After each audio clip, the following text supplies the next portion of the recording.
Hello everyone, Simon Jacobson here, another episode of Meaningful Live. The ripple effect, the power of one small act.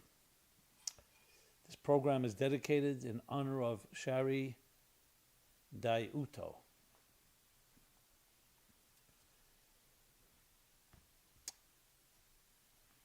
You probably are all familiar with what they call the butterfly effect in science, which is that when a butterfly flaps its wings in Kansas City, ultimately it can create a typhoon in Singapore.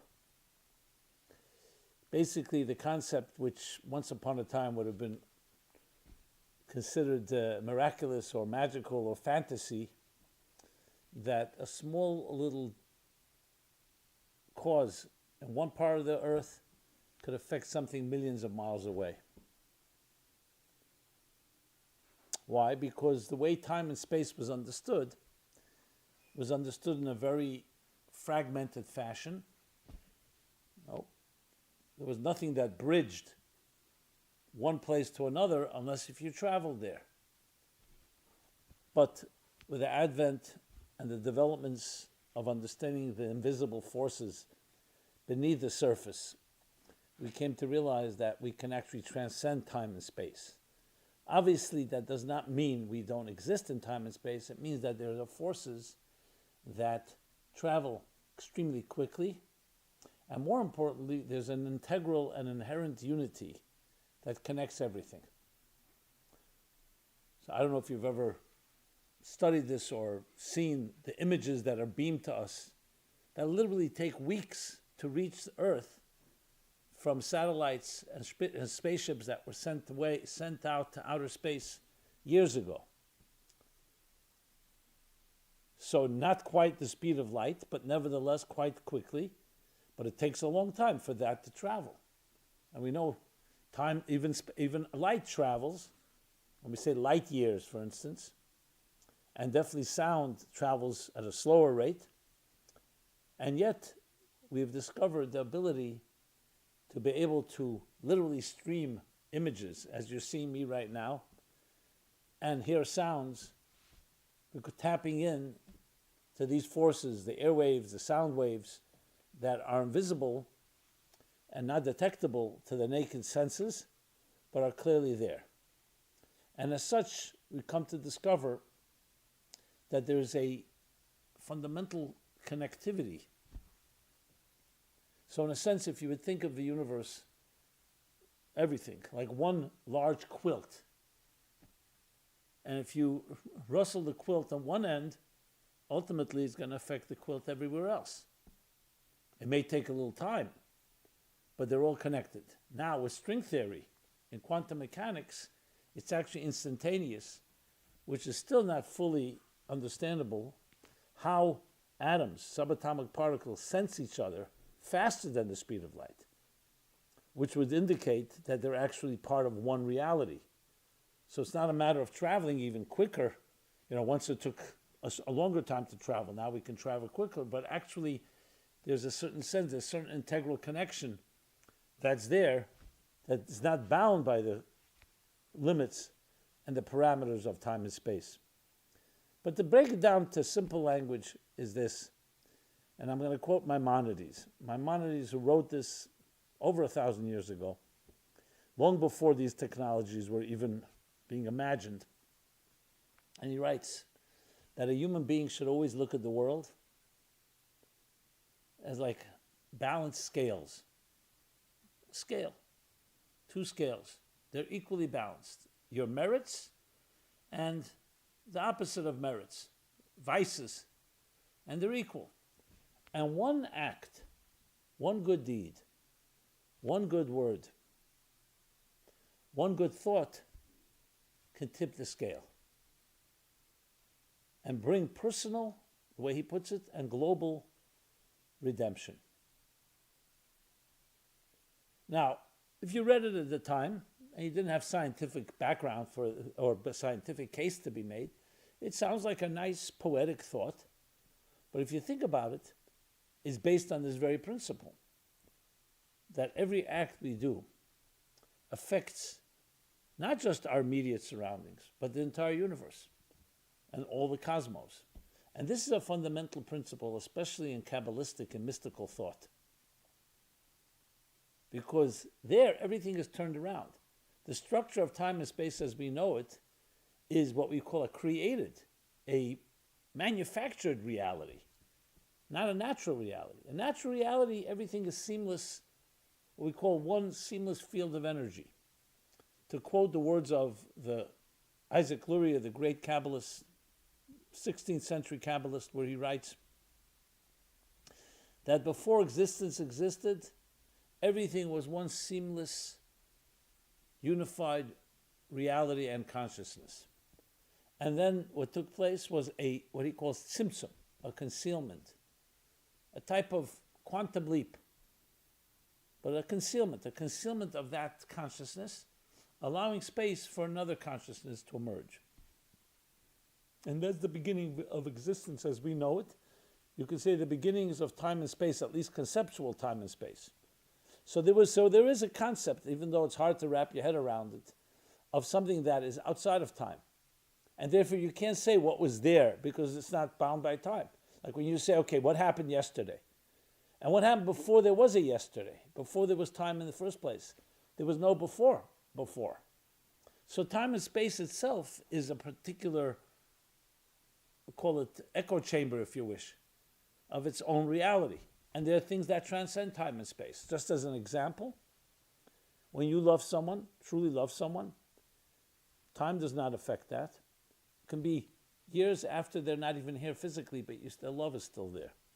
So there are moments that become frozen in time, in a sense, that are beyond time, in time. In the words of William Blake, to hold infinity in the palm of your hand, and eternity in an hour. We all can experience that by simply looking at things that are not temporary, that are literally not time-bound. But to bring it back to our discussion, based on that perspective, that really there's a seamless unity that connects everything, and time and space are so-called outer projections that we can relate to. Just as, let's put it this way, take any physical object in your proximity right now, a table, a chair, a person. So you look at that object, it's a physical object, it occupies time and space, you can measure it, you can count it, you can describe it, its color, its shape, its size. If it has all the sensory elements, so you could see it, hear it, taste, touch, and smell it. And someone will say, is that it? You say, not necessarily. There's much more to reality. Is that the only thing? Only when it's subject to our senses? So we would clearly see right there that that's only the outer surface level that we experience. But if you think of the energy within it, the energy is not something which is not subject to our senses. You need a different suprasensory, a different instruments to measure. Energy is measured very differently. So for someone to ask you, for example, how many apples can fit on this table in front of you? So you measure an apple, you measure the table, you say 500 apples. But if someone were to ask you how many ideas fit into your brain, the brain is smaller than an average table. It's the size, more or less, the size of the palm of my hand. And yet we know there are more than 500 ideas in the brain. So you have to start thinking of ideas. Do they occupy space? Is it a millimeter? Is it less than that? Or do we have to think of space in a different way? And the same thing with time. So in reality, if you think about it, it's the other way around. It's not we begin with time and space and we travel to a place that's more abstract or more conceptual. It's actually all began as one singularity that then expanded and manifested in structure as we know it. So when you think of it that way, reality is actually happening on that level where everything is one seamless whole. So it shouldn't be a surprise that a butterfly flaps its wings and it will have an effect all over the world. It has an effect immediately. However, it could be a minuscule effect. We can't see it. We can't feel it. What's the flap of a wing? What's a word that come out of my mouth? But think about it this way. If I say something that, unfortunately, let's say something negative about someone, it could have dramatic effect on a person's life. I shouldn't say I, because I'm not planning to do that. But when someone slanders another person, badmouths them, it could change their whole entire life, their entire trajectory. How's that possible? And that's not just because of reputation and just the perception of things, because we are all connected, and our actions do matter. And then it takes on a whole different gravitas, whole different dimension when we think of our lives. Very easy to dismiss and say each of us is quite negligible. What's one grain of sand on a beach with trillions of grains of sand? What's one person in a world of 8 billion people? So Maimonides' words ring really true to teach us the significance of our lives, that every fiber of existence, every detail matters. And if you need an example, let's use a technology example. Take programming. You can have a program with millions of lines of code. Add a dot or take away a dot, one dot out of millions of lines, and what would happen? It could just completely crash or not work. One dot. We have between 35 and 75 trillion cells in the average person. One cell is mutation, God forbid. What happens? It can wreak havoc. So it's not a matter of size anymore or numbers. It's all qualitative. And in that sense, everything affects everything. And when you think of it that way, it changes the whole perspective on life. And we have become more and more comfortable with that understanding that it's not about volume, it's not about size. What are the most powerful weapons today? Is it the largest army with the most people?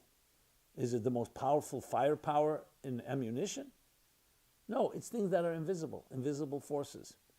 Nuclear energy, chemicals, whether it's legal or not legal, whether it's ethical or not ethical, but the power that lies today in the invisible world is enormous. It's unimaginable. And only we're discovering even more dimensions of it. But let's talk on the positive end of things. When you split an atom, whether it's through fusion, through fission is splitting the atom, or through nuclear fusion, what are you doing? You're able to unleash unbelievable amounts of energy. From what? From a follicle of a hair, even less than that. So the concept of, it's only one little detail, there's no such thing as one little detail. Especially when you're thinking of the dynamics of the building blocks of existence. And the same is in our relationships. The same is in our relationships. How we behave, what we say, what we think, has tremendous impact, even your very thoughts. Because it generates energy, and energy travels. We may not see it, we may not see its effects, or we may see it. So the ripple effect concept is extremely powerful. On a very basic level today, you press a button and send a message. That message could hypothetically go to 8 billion people. Without any extra effort, without spending any extra money, or no money at all for that matter. So imagine that power if it's unleashed and actualized for good. We really can change things. I'm always fascinated by the verse in the book of Isaiah, where Isaiah writes, he describes a future world. He says there will be no longer evil and destruction because the world will be filled with divine knowledge as the waters cover the sea. Now I think about it. He said this close to 3,000 years ago. Less than 3,000 years ago. But 2,800 years ago. If someone had read that then and heard it then, it would only take a miracle. How could a world be filled with divine knowledge? How could the world be filled with anything like the waters cover the sea? One part of the world did not know of another part. And even if it did, it took who knows how long to travel from one place to the next. And even that was quite limited. Today, everyone would say, absolutely. It doesn't even take anything. I can do that right now. I could send a message. The pipelines are there. It's just a matter, do the pipes reach every individual? But the idea that filling the world with divine knowledge as the waters cover the sea, now, of course, his focus was the divine knowledge, spiritual knowledge, refined knowledge, not just knowledge. Because that is what causes and counters evil and destruction. And indeed, information, whether it was Radio Free Europe or other forms of information, all changed the world dramatically when people learned about things that they weren't aware of. People had stereotypes, myths, brainwashing, programming. People were programmed. Information, as began to spread, changed reality, changed things. Ideas that were shared opened up people's minds and their possibilities. We would not have the freedoms today if we didn't have that communication. So essentially, true information, not fake information, true information unites because it taps into those inherent, what we spoke about before, the innate and inherent forces that connect everything in this world. And if you think about it, existence, until the human being comes with all their own, with his or her own selfish and greedy interests, the universe is essentially a unified place. There's harmony. Yes, there are predators and prey.